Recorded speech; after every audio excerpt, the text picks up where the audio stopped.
Welcome to another episode of Down the Rabbit Hole with Eddie.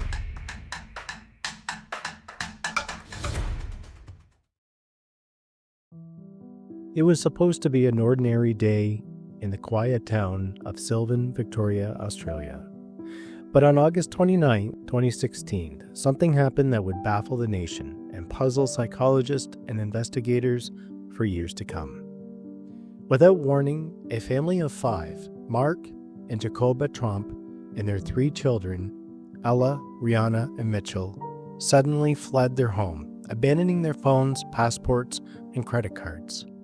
They weren't running from danger, at least not the kind anyone could see. The Tromps were well known in their community. They ran a successful berry farm and lived a quiet, rural life. There were no signs of financial trouble, no run-ins with the law, nothing unusual. Until that Monday morning when the entire family piled into Ella's SUV and disappeared. At first, it seemed like a spontaneous road trip, but what raised eyebrows was that they left behind personal electronics, passports, and credit cards. Investigators later learned that Mark had deliberately disabled tracking features, removing GPS and location services from their phones shortly after leaving home, and the family discarded their devices altogether, cutting off all digital contact with the outside world. Authorities quickly concluded the family didn't want to be found. Not long into the drive, something strange happened. The only son, 25-year-old Mitchell, began to question what was going on. He didn't believe there was any real threat, just a growing sense that something was terribly wrong. In Bathurst, New South Wales, about 800 kilometers from their home, Mitchell decided he'd had enough. He separated from the group and took a train back to Melbourne. His departure was the first crack in the Tromps' crumbling unity. The remaining 4 drove on to Denolan Caves, a remote tourist spot in the Blue Mountains.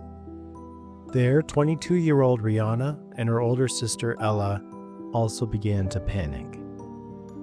They took the family car and drove to Goulburn, leaving their parents behind.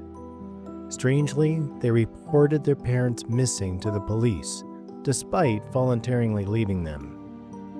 Later that day, Ella, the oldest daughter, drove back home to Melbourne, but Rihanna's story took a darker turn. She was found the next morning sitting in the back of a stranger's SUV, completely catatonic. She was taken to a local hospital under mental health provisions. Meanwhile, back in the mountains, Mark and Jacoba had also separated. Jacoba was later found wandering alone in the town of Yass, some 350 kilometers away. Like her daughter, she was in a fragile mental state and admitted to hospital care. Mark, he had vanished. For over 24 hours, no one knew where the patriarch of the family had gone.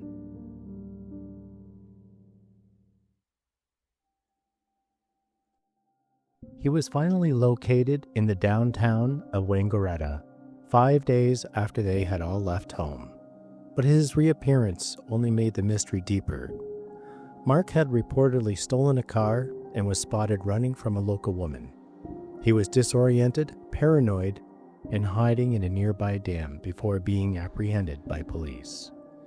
He was taken to a hospital for observation but released soon after. Police said he was not under the influence of drugs or alcohol.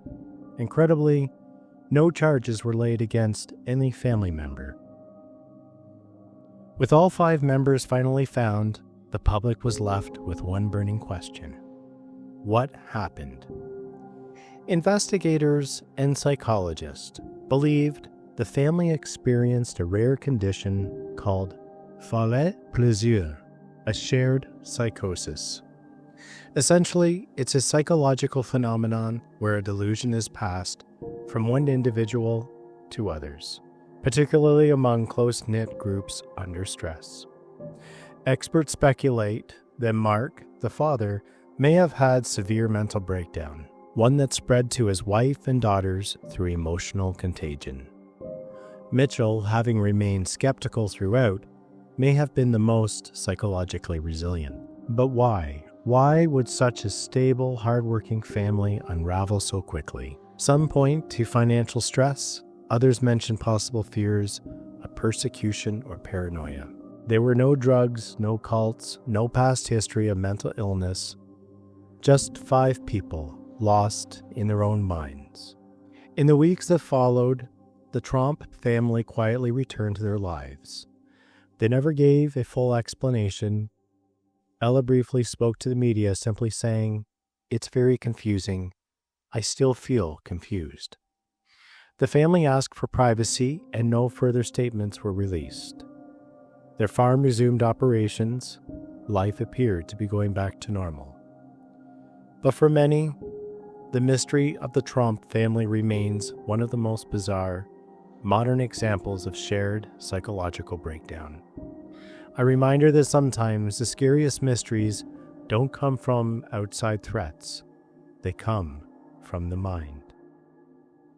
Was the family somehow hypnotized? Could they be running away from a dark force? But the question we all wonder, who or what were they running away from? The truth may never fully be known. Thank you so much for watching this video. I value you as a viewer, and I invite you to subscribe to help me grow this channel. This way I can spend more time bringing you more interesting stories that might keep you up at night. Thank you for watching.